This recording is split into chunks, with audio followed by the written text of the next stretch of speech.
this felt a lot better than the previous one. Hello, what is up guys? I'm your host Gordon and welcome to another one of my video. What I got over here is a gel blaster version of the FMG9. Why did I just call this a gel blaster version? Because previously I actually did a video of review of the shell ejecting foam blaster version of the FMG9. And after a couple of months, the gel blaster version came out. And I would say the build quality of the gel blaster version is way better than the previous version, which is the shell ejecting foam blaster version. And this is of course all thanks to Mac Potato for helping me to get me one of these for today's review. Mac Potato is a local Malaysia online foam blaster seller who even sells gel blaster these days. If you guys are interested with one of these, all the necessary link will be provided in the description down below.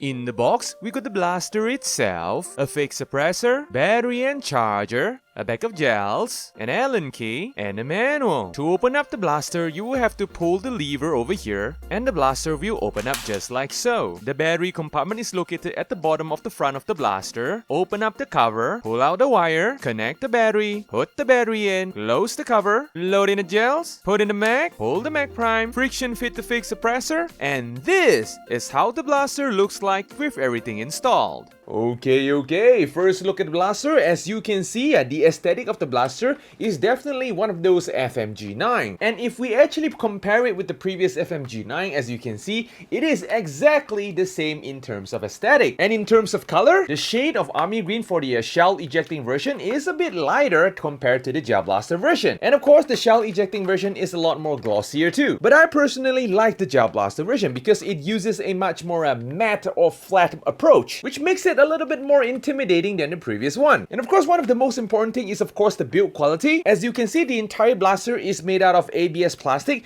but due to the matte finish for the blacks and army green, it does not felt like any other normal ABS plastic. It felt a lot more like nylon. Not to mention that the weight for the gel blaster version is actually way more heavier than the previous shell ejecting version, which I do not know why. Probably the gearbox for gel blaster parts are way more heavier. In terms of similarity, the blaster also comes with a torchlight, and the folding mechanism for the gel blaster version is of course the same as well with the shell ejecting version, where you have to push one button over here at the back of the blaster to fold the grip, push down this spring-loaded hand grip, release the back plastic piece, and fold the entire blaster just like so. And in order to unfold the blaster, we will just have to pull this lever over here to unfold the blaster. Just that one thing that I noticed, which is the back plastic piece over here, which holds the buttstock of the blaster, does not feel quite snappy as compared to the shell ejecting version. Let me show you. Like when you actually unfold the blaster, it does not really snap on place immediately unless you use your hand and push it in place.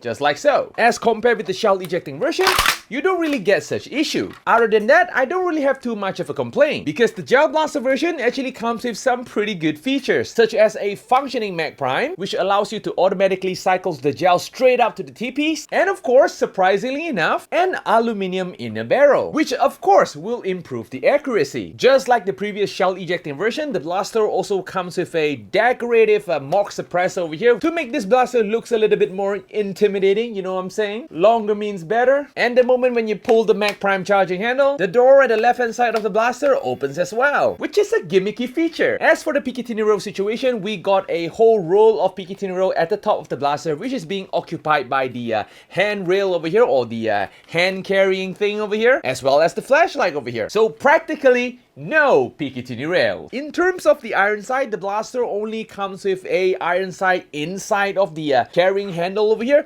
which I don't think it is quite accurate because it is way far up the barrel. So while you are aiming, you might need to do a little bit of arcing in order to get a accurate hit. In terms of firing mode for this blaster over here, the blaster only comes with full auto, which is understandable because this is more of a SMG style blaster. If you wanted to do like a semi-auto, you might want to use a little bit of a finger discipline technique, which is still doable. The grip is comfortable. It felt way more solid than the previous shell ejecting version. Trigger pull, very nice. Definitely one of those clicky switchy triggers, no safety button, and of course, just like the previous FMG9, it comes with a pretty decent length buttstock over here, and it is comfortable as well. So yeah, I guess that's all for the blaster. It is a pretty simple blaster, nothing too much to talk about. So without further ado, let us go test the blaster out.